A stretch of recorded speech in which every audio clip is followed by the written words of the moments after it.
Hey, I'm Chad Tomaszewski with TSI today. We are here in Calgary on set at the Fortinet Cup, the Tour Championship for Canadian PGA. I have some experts in the cybersecurity field who are going to be joining me today around our roundtable. You don't want to miss this.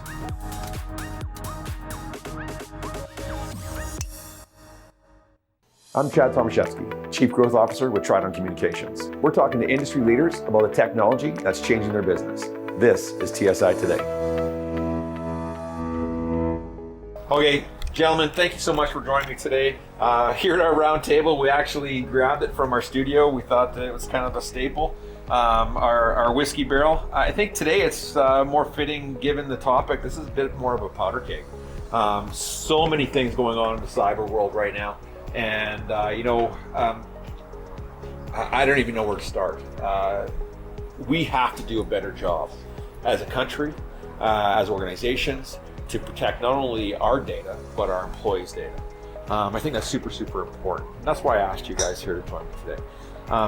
Matt, one of the questions that we talked about previously was the repercussions and the amount of businesses that have actually shut their doors as a result of a cyber attack.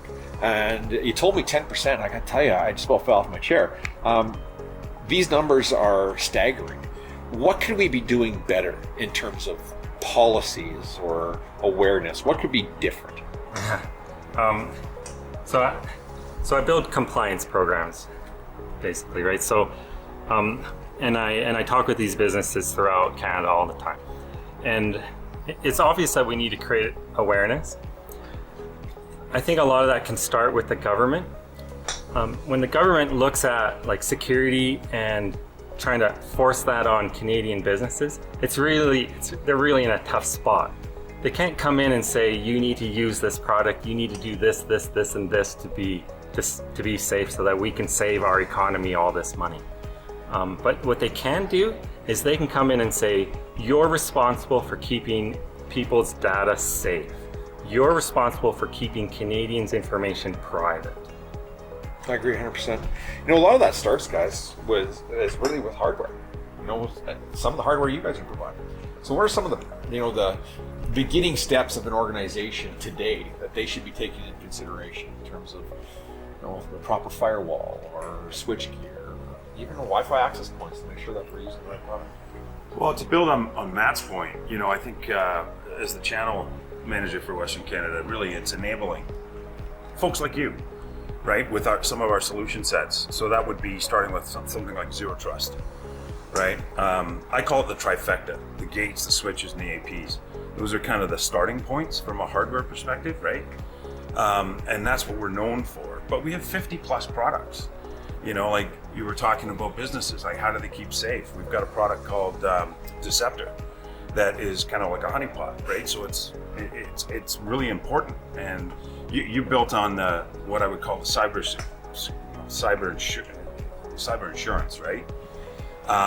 You got to do all this from a government perspective to be able to afford your insurance, right? From a ransomware perspective. Fortinet really provides that backbone for all of that from an infrastructure perspective, but also, in my opinion, like Jeff's our OT specialist, from a solution set as well. And that's really what we're trying to do. And it's enabling folks like yourself. Oh, well, Trident loves solutions. So. Yeah, right. Some of the things that we can do on the ethical hacking side, I'm fascinated by this. Talk to us a little bit more about some of the ethical hacking that we might employ on an existing company today. So we got a big organization, perhaps an oil and gas company downtown Calgary. How could they use services like yours?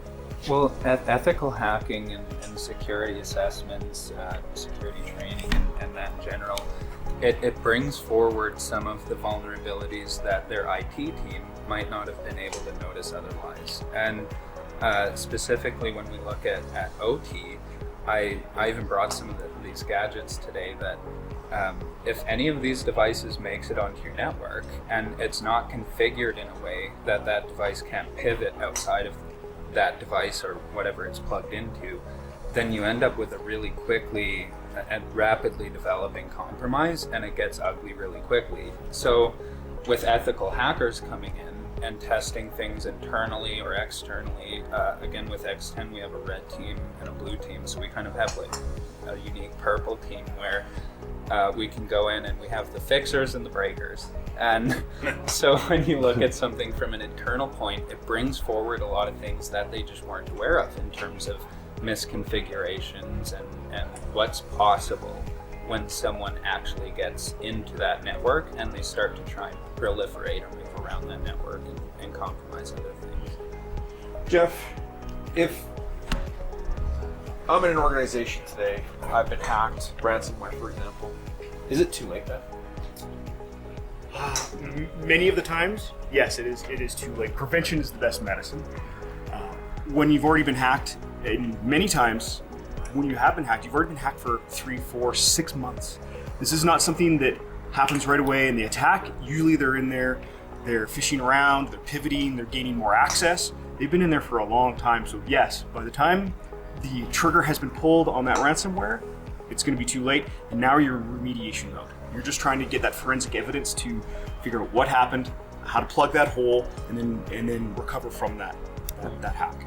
So guys, then the next question is if it takes that long, and I'm surprised by that, I guess I watch too many movies. I see somebody go in there, hit a bunch of keys, and bam, there, and they got access to everything, right? But if it takes that long to gather information for them to get prepared, obviously they're very well prepared before they hit that button and shut you down.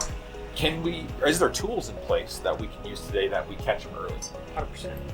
There's intrusion detection systems, there's intrusion prevention systems, so IPS, IDS. There's things like endpoint detection and response. Think of that as the 21st century antivirus, where you have a lot more control over that endpoint. So things like computers. You can control USBs, whether they have access to it, what kind of applications they can have access to, who has access to those applications. All of these different things can provide so much more granular control than we've seen in the past. That's a really good point about the USB policies and stuff like that. Like it automatically stops someone from going in and plugging in a shark jack or something into your network. Juice jacking, anything like that. Crazy. Really hot topic in Canada as of late is Bill C-26. Matt, where did it come from? It's sort of an evolution. So Canada has their certificate program called Cybersecurity Canada. This program, it's been promoted, but it's not really well known, mostly because it didn't have, it just wasn't required by the government. Yeah. So this new bill will put some requirements in place that give compliance a little bit more oomph. Yeah. So businesses who want to work with the government and who want to work with each other will need to become compliant, and then it'll mean something, right? It'll tell the world that we're not going to take this anymore. It'll tell the world that we've done our diligence in protecting our data and hopefully turn this problem around. So my understanding of Bill C-26 is really that if you're part of delicate or necessary infrastructure in Canada, you have to adhere to some certain guidelines or rules that the government is setting up. Would that be almost a 60,000 foot view of really what it is, or is it more entailed than that? It's a little more specific because it's not all critical infrastructure. It's utilities, pipelines, transportation, finance, 2 different versions, nuclear, and telecom. So what amazed me, what wasn't in there was water, wastewater, because I would consider that to be a fairly critical infrastructure, because if we don't have drinking water, we're in some trouble, but that isn't in there. But there is provisions that can be added at a later date. So we often talk about slippery slopes being a bad thing. In this case, I think that what we're seeing is the beginning of a slippery slope that I'm happy to be going down. So I think that as wastewater being one of them, our drinking water being another, and a multitude of other different industries should eventually, and I'm guessing will eventually, have to adhere to C-26. I think eventually. I think like most bills of this type, it has its teeth in it now, but I don't think it's going to really be enforced for that first year, because you can't, it's a carrot and a stick. You can't just leave with a stick right off the hop, because people are going to fight back on that. Yeah. So I think there's going to be a little leeway to begin with for probably the first year or so. And then after that, compliance will definitely be mandatory, and that's where we're going to see whichever enforcement arm decides to implement, they will start cracking down. But I also think that you can't wait for this to come, right? You have to get ahead of the curve, right? A lot of companies are already installing some of the pieces of that. You can't ignore it because it's going to be here when it gets here, really enforced. You're way behind the curve. You asked about, is it too late when, the ransomware hits? Yeah, well, it's going to be the same thing. So. Exactly. And I got to say, if it's taking 3 to 6 months for these organizations to get themselves up to speed to hack a company and take them down, they have to know about Bill C26, and they're preparing for it right now.